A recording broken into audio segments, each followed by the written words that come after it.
Welcome to Team Hypercube's Quick Play, the series where we run you quickly through the rules so that you spend less time reading the rulebook and more time playing the game. Today, in one of our quickest plays ever, we are playing That's My Fish. We almost didn't do a quick play for this one for the same reason that you wouldn't do a quick play for checkers. It's almost faster just to start playing. But for the sake of you rules lovers out there, let's go ahead and take a look. You're going to start play with 60 ice flow tiles and up to 4 penguins of any one color. The goal of the game is to collect more fish than your opponents. Each ice flow is worth either 1, 2, or 3 fish. And as you start to collect your fish, the ice flows start to disappear, which means that depending on how you play, you might end up with a kingdom full of fish or nothing at all. Start by placing the ice flow tiles down on the board. The shape actually doesn't really matter here, so go ahead and get creative. Then take the appropriate amount of penguins. Starting with the youngest player, players take turns placing 1 penguin down on a 1 fish ice flow tile. The great thing about this game is that the strategy at this point has already started. You can start looking to block off your opponents and set yourself up for victory even this early in the game. After each player has placed their first penguin, repeat this process until all of your penguins have been placed. Gameplay in That's My Fish is very, very simple, but those of you who are board game fans know that a simple game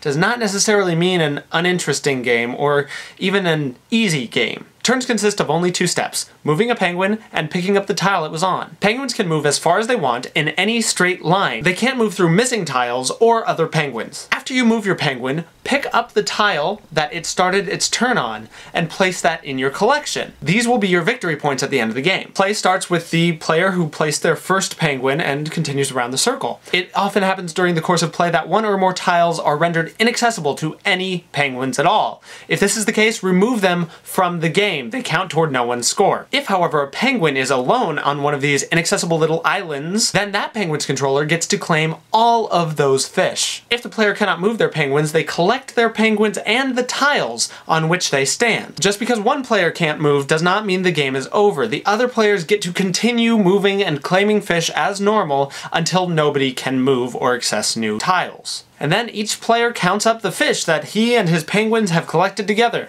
The player who has the most fish wins. And that's it for the Hey That's My Fish Quick Play. Thanks for watching and have fun out there. Team Hypercube out!